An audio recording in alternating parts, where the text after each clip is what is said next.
Good afternoon, ladies and gentlemen. If you could please take your seats.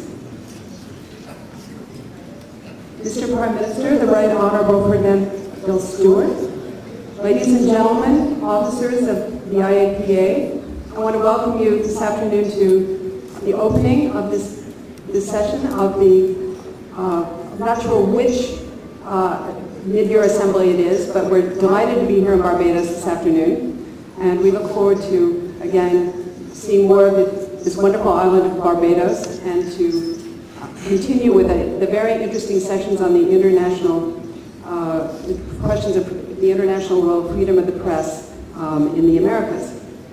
It's very timely to point out this year that we're also celebrating the 20th anniversary of the Declaration of Chapultepec, created in Mexico on March 11, 1994. But it is also timely to say that the Western Hemisphere is being increasingly threatened with attacks on press freedom and with a rising spiral of violence. Since we met in Denver, the situation has worsened.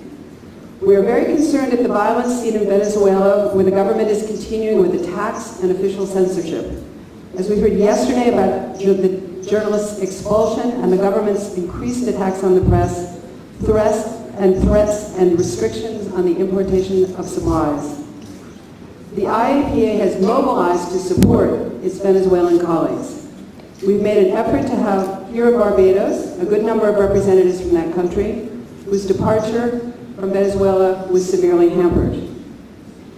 We have backed major initiatives of relaying to international opinion the Venezuela press landscape.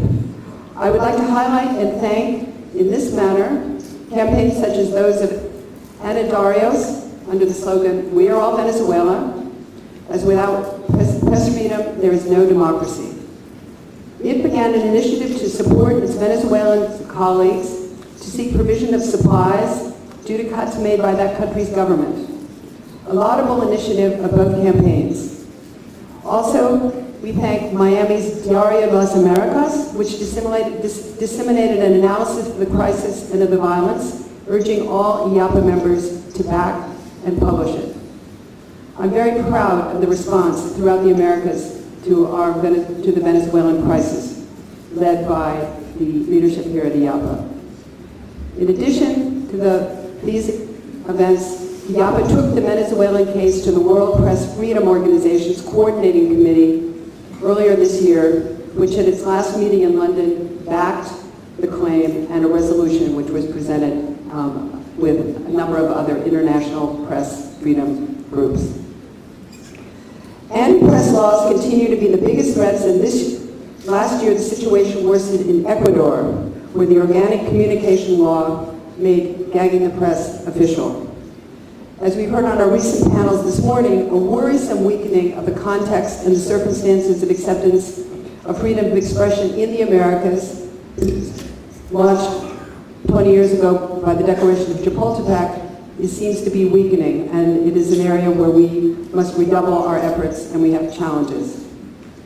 On the domestic front, our work is centered on a strategic plan to prepare IAPA for the future, and I thank the Strategic Development Committee for its leadership in this matter. The future of our organization is directly linked to our financial security. The main foundations that have supported us in the past today cannot do so, and our work has been refocused on requesting support of our newspapers through a donation of advertising pages. We organized a mission to Brazil and Colombia to pledge for support, and although we were successful in obtaining a first package, we still do not have commitments from several of the countries, and we are working in order to continue to receive that financing. I repeat here a request to the countries of Argentina, Brazil, and Chile to join our program because it is very important and at the center of our financial stability. On another aspect, we are concerned with the conflict regarding media ownership in Peru. Here in Barbados, we heard a very dynamic panel discussion referring to this issue. This has been a very sensitive matter and a difficult topic for us and involves several distinguished and longtime supporters of the IAPA who are leaders in the organization. It has highlighted the many conflicts of interest ingrained in media ownership, not only in Peru, but in many of our countries and in the IAPA itself. The issue of media concentration, as we have heard, is a perennial staple of political battles throughout the hemisphere, most often joined and familiar to us when authoritarian governments seize printing presses or starve newspapers, confiscate licenses, or incite violence against journalists. At this meeting, we have witnessed directly the shocking situation of violence against the media in Venezuela, which we have wholeheartedly condemned. Our battles and debates around freedom of the speech differ in time and place, but they remain the same.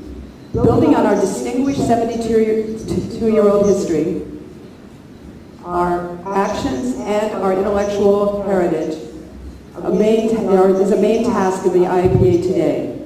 In recent years, we have been working to remain relevant in the light of the sweeping technological changes that have beset our industry, most specifically in the United States.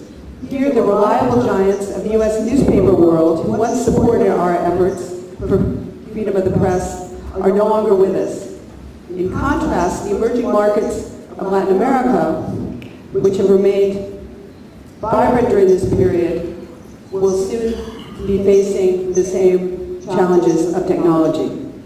A generational change in leadership of this organization lies ahead, and also throughout the Americas, and we must engage in the new forms of expression and media platforms in order to educate and embrace newer and younger members. I believe that the increase in the Hispanic population in the USA and Canada is an opportunity for us to rekindle the relationships with these countries and also to educate and bring on board new members. We also must embrace all the new forms of communication and freedom of the press which pop up among us everywhere at a bewildering rate.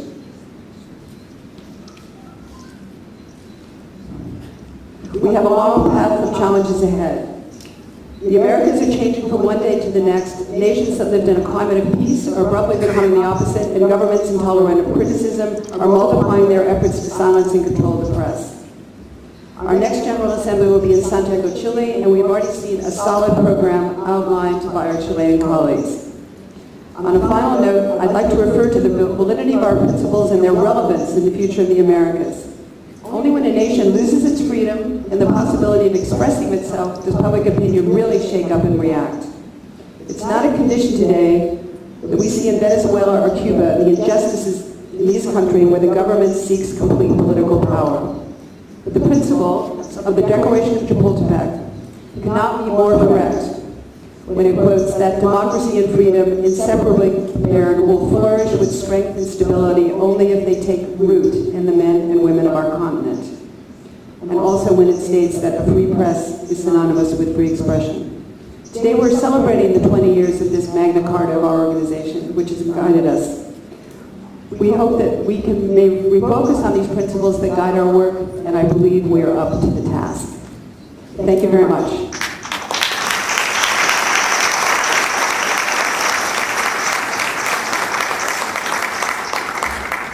I would like to invite our Prime Minister, please, to say a few words.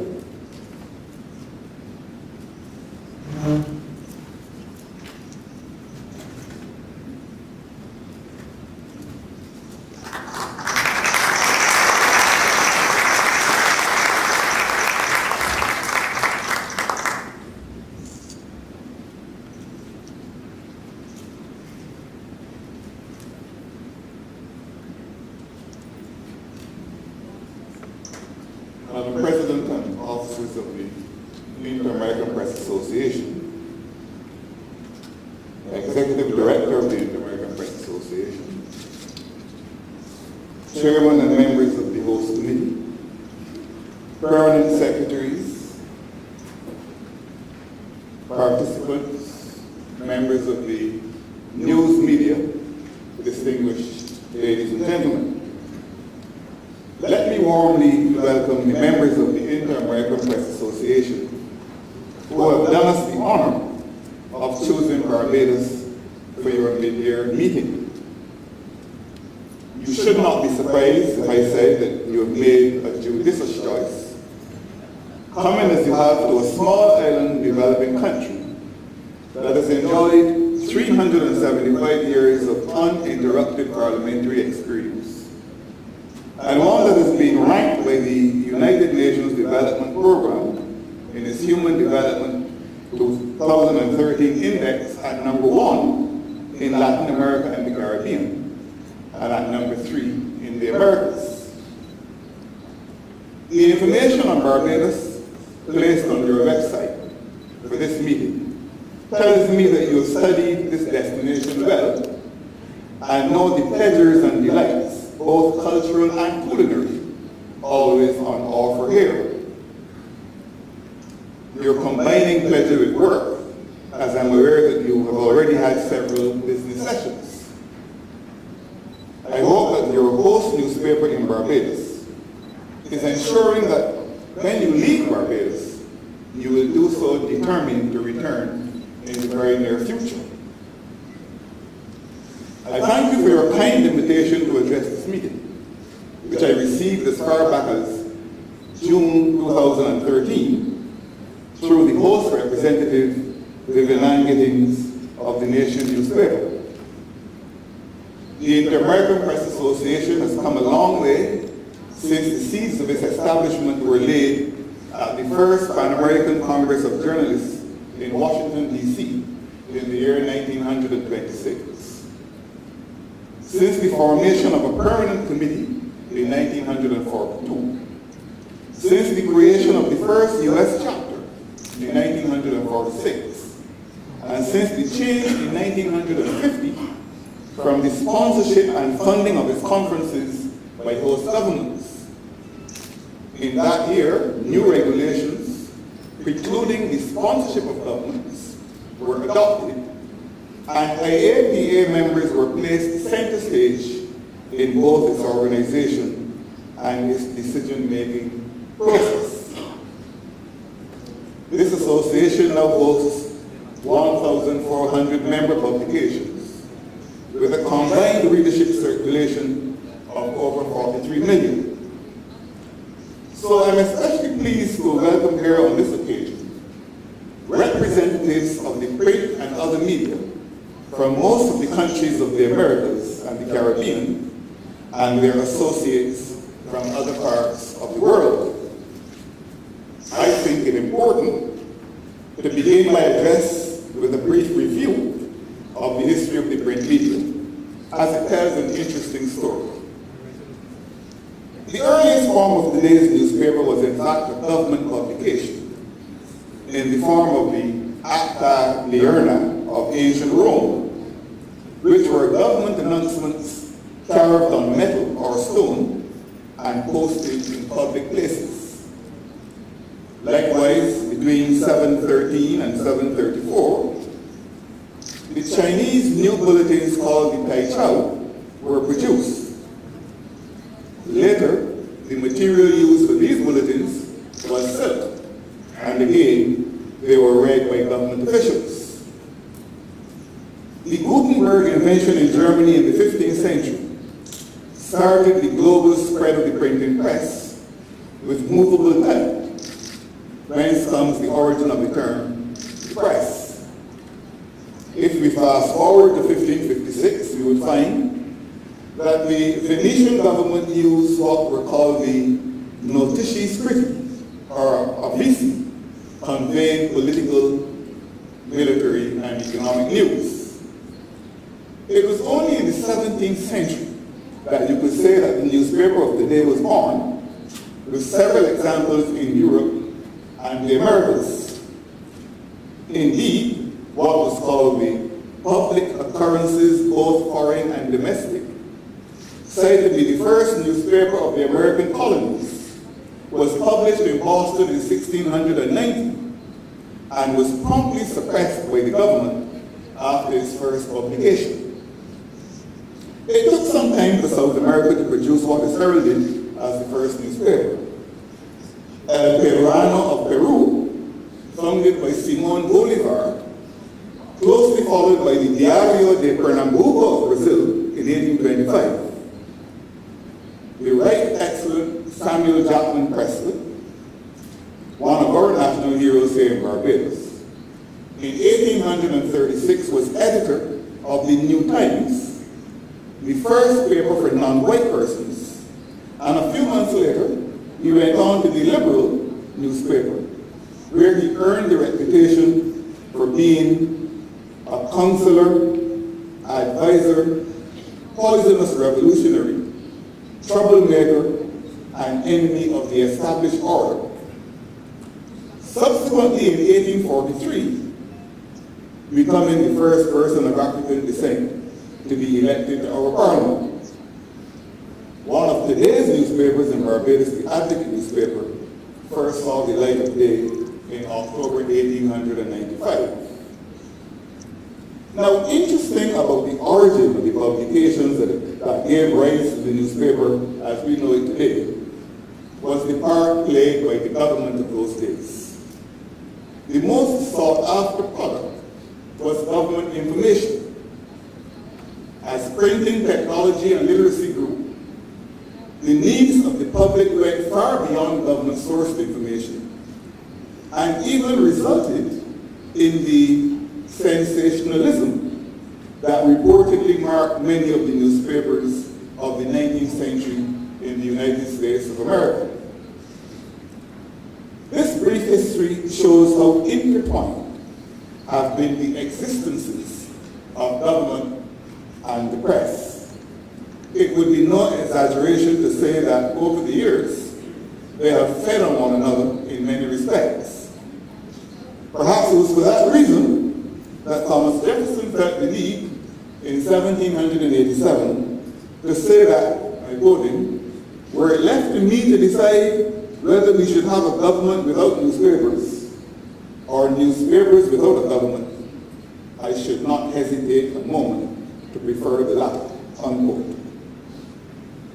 He made this statement, of course, before he was elected president in 1800, and before he was sworn in as the third president of the United States of America in the year 1801. One should not be surprised that he softened that opinion noticeably once he became president, and had to view the press through lenses fundamentally different from those that informed his earlier judgment. And it is here that we come face to face with the uniqueness of the relationship generally between the press and the government, and especially between the newspaper and the politician. There is nothing to be gained by denying that governments, politicians, and the press often feel uncomfortable with each other.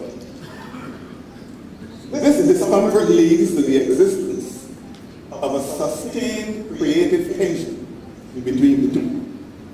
After all, both the press and the government function, as it were, in the same market, and for the same reason. Both seek to influence public opinion. The quality of public opinion, in its turn, determines significantly both the content and the extent of democratic practice in any society. Now, what are some of the elements which we would expect to find in a genuinely democratic society? If you will permit me to use Barbados as a guide, we should expect to find the rule of law as distinct from the rule of the gun, or the rule of whim or caprice, or for that matter, the rule of money. We should expect to find too the practice of certain freedoms and the entitlement to certain protections. I speak of the freedom of conscience, freedom of assembly, freedom of movement.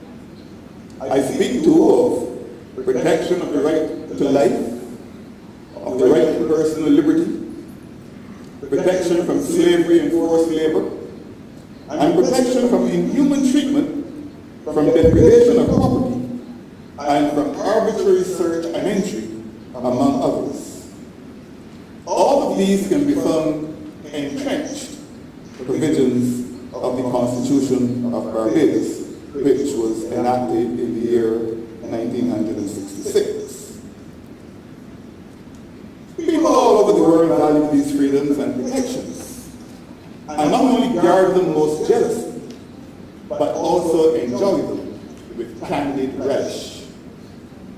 What cannot be denied, however, is that even if all of these freedoms and protections are present, democracy will still be thought of as lacking something essential if it is not reinforced by that critical freedom, the freedom of expression. It was perhaps the centrality of this concept that led a late British Prime Minister Clement in a speech delivered at Oxford on the 14th of June 1957 to say that democracy means government by discussion, but it is only effective if you can succeed in getting people to stop talking. It is perhaps also the fear of having this freedom abridged that helps to explain the caution the press worldwide evinces in its relationship with governments. After all, it is governments, with their access to the apparatus of coercion which the state provides, that can enlarge or abridge freedoms. In making this point, we should not, however, underestimate the power of the press by clever use of accurate or inaccurate information to foment social restlessness, which can be equally dangerous in its results. I should hasten to remind that freedom has never been intended to be understood as the liberty to do what you want. Rather, it was always intended to be understood as the responsibility to do what you ought. With the support of freedom of expression, a responsible press can contribute much to the protection and the promotion of democracy. An irresponsible press can, however, undermine and weaken that democracy. Both the promotion and the undermining of democracy depend ultimately on the state of public opinion. Newspapers not only exert a large influence on what we know and on what we choose to buy, but also on what we believe. In determining what we get to know, they perform their role of informing the public. In determining what we choose to buy, newspapers remind us that behind the sometimes mesmerizing facade they present, they are in fact, for the most part, private businesses in determined search of profit for the enhanced comfort of their shareholders and owners. Of course, it is generally known that not all media are in private hands. Where media houses are state-owned, different considerations necessarily apply, and the challenges thrown up require a different kind of response. The complaints, usually by opposition parties and their publicists, and carried in the media, are that reporting is unfair, or biased in favor of the government, or that news in favor of the opposition is being suppressed, or that pressure is being put on employees, preventing them from doing their jobs properly.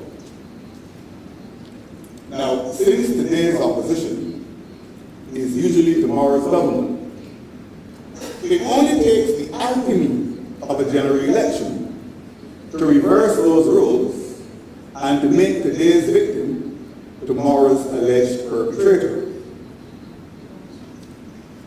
Using their access to the myriad bits of information provided through the unending flux of daily life, newspapers summarize, they paraphrase, and necessarily, they often précise information for the consumption of the reading public.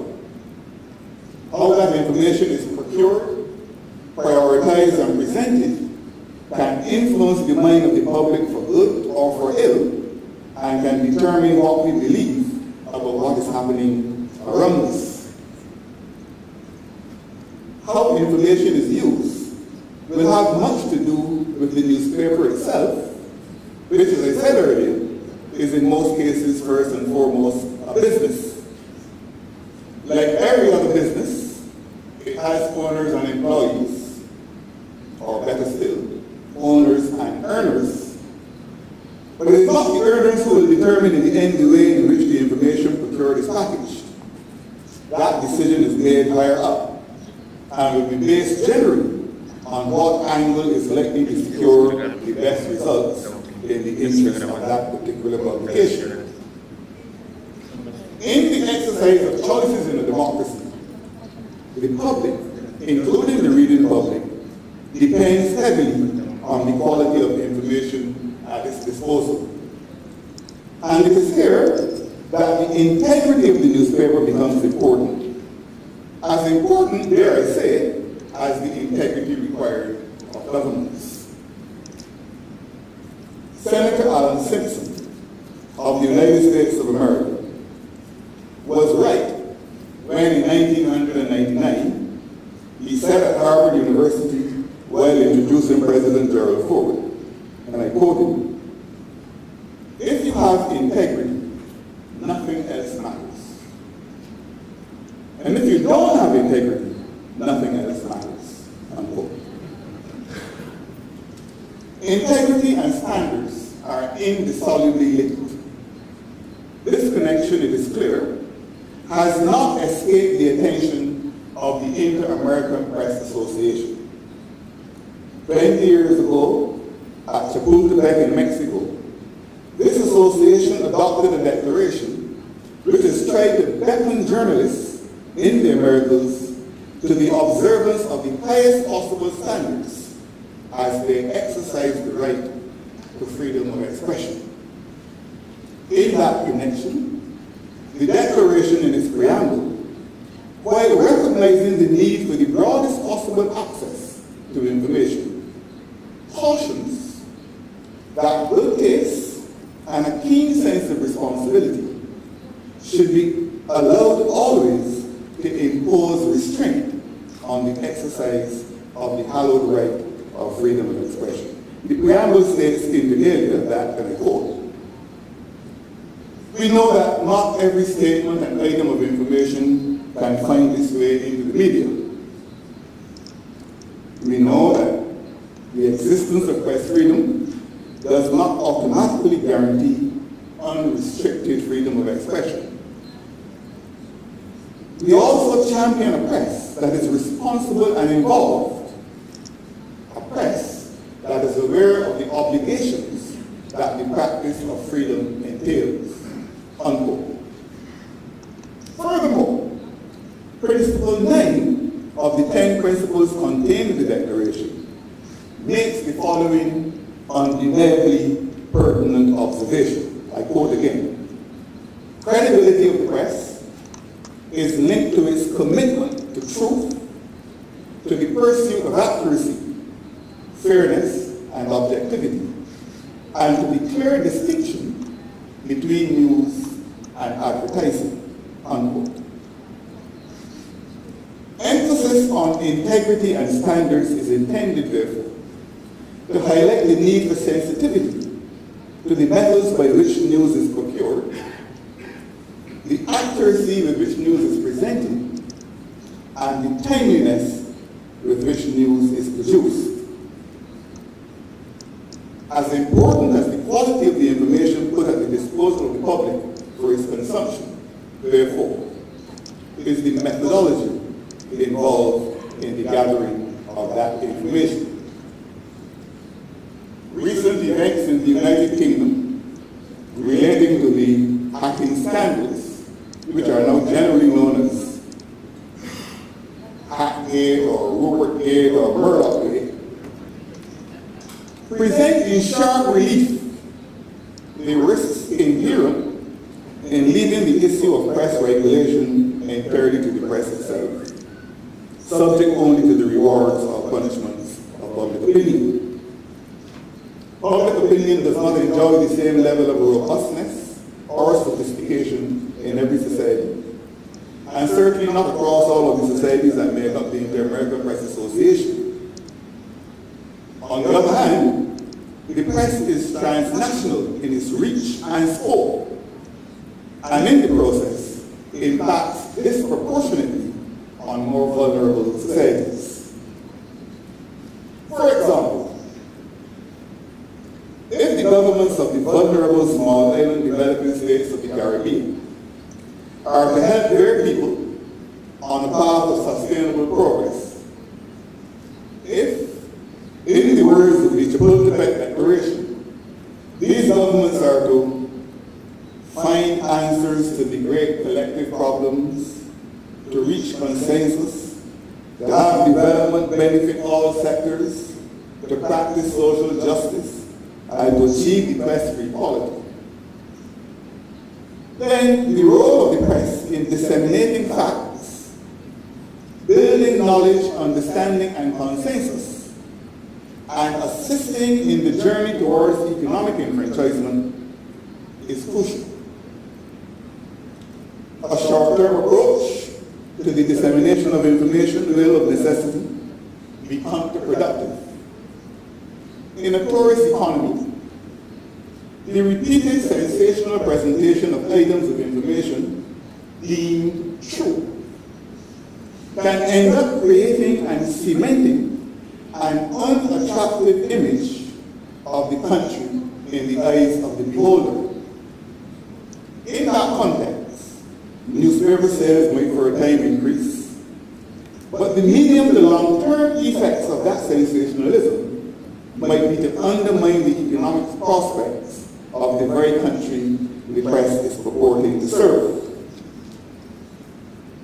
Newspapers need well-functioning governments because as businesses, they can flourish best in societies that are relatively prosperous. It cannot serve their best interests to function in such a way as to make development difficult, if not impossible. Enlightened governments too need newspapers because they need an informed public if they are to maximize and optimize the pursuit of their agenda for development and for nation building. The existence of a healthy relationship between the two sides, based on mutual trust and respect, is therefore an indispensable prerequisite to the achievement of the democratic ideal to which both governments and the press aspire. The politician and the journalist or press operative are usually at the center of that particular relationship. In this context, the politician, therefore, has to come to grips with the fact that he or she may not always end up on the more favorable side of press assessment. This does not mean necessarily that the journalist or press operative is always his or her enemy. The journalist, on the other hand, must understand the need to be fair in his or her assessment of the politician's efforts, whatever he or she may think of the politician's competencies and capacities. Then there is the relationship between the government and the newspaper. Here, the editor plays the key role. This is where, again, integrity becomes relevant and goes beyond a mere personal issue to become a national issue which impacts on development at all levels. Now, there is no more heightened national moment in which the role played by the newspaper comes under scrutiny than during an election campaign, where newspapers and other media are often seen to be a political force. What is called the power of the commentariat, published in the United Kingdom in the year 2008 by Julia Hobsbawm and John Lloyd, and was sponsored by Reuters Institute for the Study of Journalism, speaks to the important role of newspaper commentators in politics.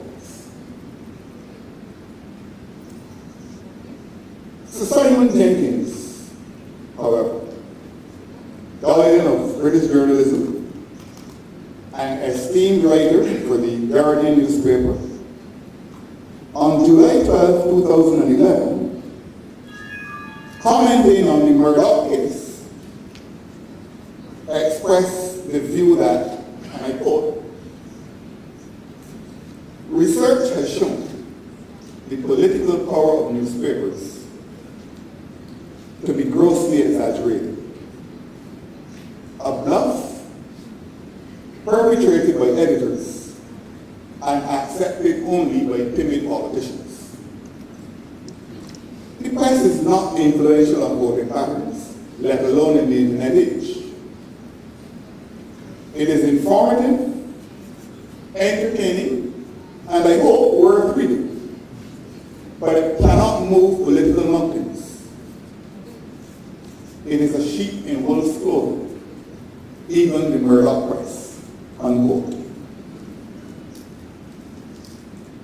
For the record, I think I should state that I have never met or had a conversation with Simon Jenkins in my entire life. What I've been trying to say in this address is that for democracy's sake, governments need newspapers, and newspapers need governments. Both profess to be acting on behalf and in the best interests of the people of their respective societies. I can think, therefore, of no better way to conclude this address than by hearing the voice of the people of Barbados in the preamble to their constitution. I quote, "The people of Barbados affirm their belief that men and institutions remain free only when freedom is founded upon respect for moral and spiritual values and the rule of law," unquote. To these standards, as Prime Minister of Barbados, I unhesitatingly point the membership of the Inter-American Press Association. You cannot go wrong if, in the discharge of your daily responsibilities to your respective readerships, you recognize that moral values sweeten the current. Spiritual values uplift the mind, and the rule of law elevates the will. I hope that your discussions so far have been as successful and productive as you would have wished, and I take this opportunity to assure you that into the remainder of your deliberations, you carry my very best personal wishes. Thank you very much.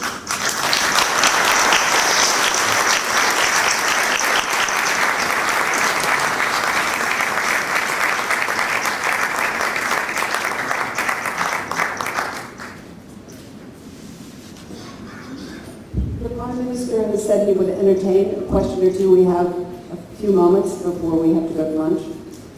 Mr. Clark, here comes the microphone.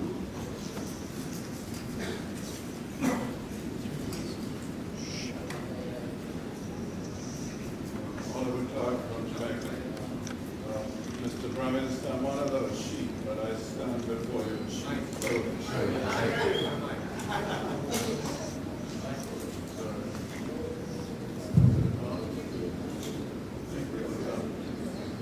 I must commend you on your research, and I can assure you that you'll be welcome into the newspaper fraternity if ever you retire from politics. But I listen with great interest to your very informed and mildly critical comments on a free press. I'd like to ask you, what are the politicians in the Caribbean doing to create greater economic growth and to bring the region together? Because CARICOM at this point seems to be a failure. Thank you.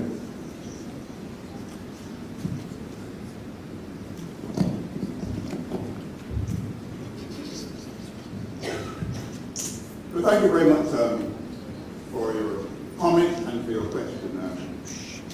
I do not agree that CARICOM is a failure. I have been emphasizing for some time now that if you ask the question, what has CARICOM not yet achieved? There are always things to which you can point, because there are always things that await achievement. I suppose that is what the poet or Browning meant when he said that a man's reach should always exceed his grasp, or what's the heaven for? There are always things that remain to be done. But over the last 40 years of CARICOM, much has been achieved. I itemized these things when I addressed the heads of government in Port of Spain at the 40th anniversary. And I think that the Caribbean today is more deeply integrated than at any other time in its entire history. Now, you asked about economic growth. That's a very scarce asset across the entire Western world. CARICOM is not singularly disadvantaged in that regard. That has been a problem in developed countries as well.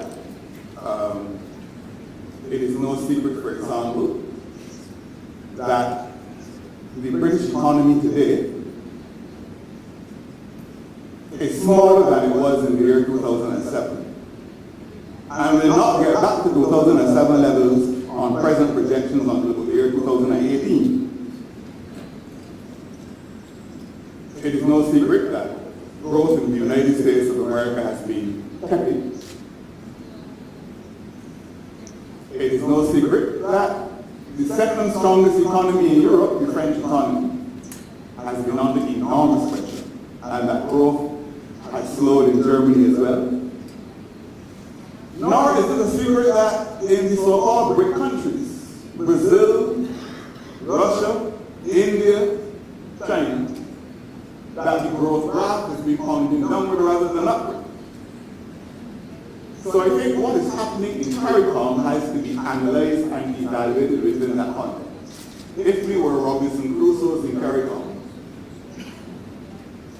shut off on our own little set of islands, and we were touching none of the rest of the world, and none of the rest of the world was touching us, I could accept the harshest criticism of CARICOM. But we are part of what's going on in the world. Now, my specific answer to your question, though, is this. The government of CARICOM has set up a commission on the economy, chaired by Barbados. One of the remits of that commission on the economy is to look at the possible ways in which Caribbean economies can be rehabilitated, revived, put back on a growth path. That commission reported to the intersessional meeting of the heads of government. It reported to one of the CARICOM organs, the Council of Financial and Council of Economic and Financial Planning, it's called COFAC, Council of Financial and Economic Planning. And its work is ongoing. The day-to-day work is being done by a whole set of experts from across CARICOM. And from the Barbados standpoint, Senator Darcy Boyce, Minister in my minister's office, has been doing the day-to-day chairmanship of that commission. So it's not as though we've all fallen asleep and not been aware of what our obligations are. We are doing the best we can in the most difficult set of circumstances this region has ever faced, and in the context of the most sustained economic downturn the world has seen in the last 100 years. So I wouldn't advise you to become too much of a Jeremiah at this stage. There is still hope for optimism. Yes, it has been a very difficult period, but things are happening, and I'm confident that we will get all of this back together. I'm not happy that in neighboring countries in CARICOM, unemployment rates are 26 and 30 and 32%. That's not for anybody's comfort. But all of this has to be contextualized within the framework of what is happening across the world. And within that context, I dare say that CARICOM has not done too badly. I repeat though, in conclusion, if you ask what has CARICOM not yet achieved, there are always things that remain to be done. I would invite you to just sit down and do a list of the things that CARICOM achieved over the last 40 years, and you will be stunned. Thank you very much. I think we have time for one more question.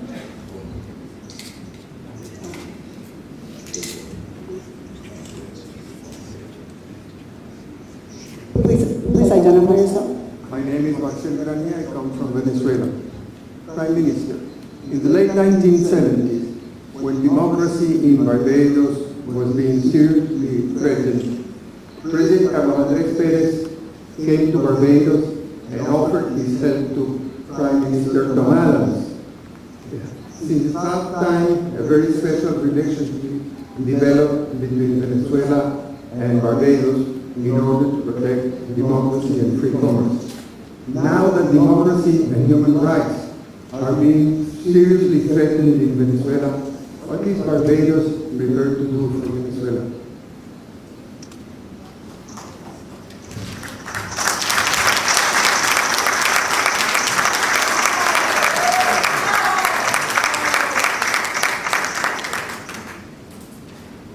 Thank you very much for your question. You just educated me. I was born in Barbados and grew up here, educated here. I don't know of any time in my lifetime when Barbados, democracy in Barbados is on anything effect. I mean, not since the days of slavery. I lived through the Adams period, and I do not recall that there was any concern in Barbados at that time that democracy was on the threat. The country had a very active opposition led by the great founder of this nation, the right excellent Barrow, who led the country into independence, and who was a very good friend of Carlos Andrés Pérez, and who maintained a very good relationship with Venezuela when he was Prime Minister as well. So I'm not aware that there was any threat to democracy under Tom Adams, and you stumped me there. I know that Venezuelan President, and you can correct me if I'm wrong, Jaime Lucinchi, also paid a state visit to Barbados sometime during those years, and it was Barbados was quite normal circumstances. It was a quite normal relationship between Barbados and Venezuela. That relationship has never changed. Barbados and Venezuela have a quite normal relationship today. In fact, this very week I am meeting with the Venezuelan ambassador to Barbados to discuss matters of mutual interest to both Barbados and Venezuela. You said democracy is under threat in Venezuela. We have an ambassador in Venezuela, and I usually have to receive her assessment. She's on the spot. What is going on in Venezuela? I am aware that there is a certain amount of restlessness on the streets of Venezuela. And I mentioned the word restlessness in my speech because I think it is desirable that countries are allowed to step down so that the pursuit of developmental goals can be undertaken. And I don't think that the restlessness on the streets of Venezuela is for anybody's comfort. And I would certainly like to see an end brought to that. And I can assure you this, if there is anything that Barbados can do to end that situation and to help the country to settle down so that the elected government of Venezuela can get on with its work, Barbados will use its good offices in that regard. Thank you very much, Mr. Prime Minister. This ends our session now, and I think we move next door to our luncheon, where we will have an address as well. It's next door. Thank you very much.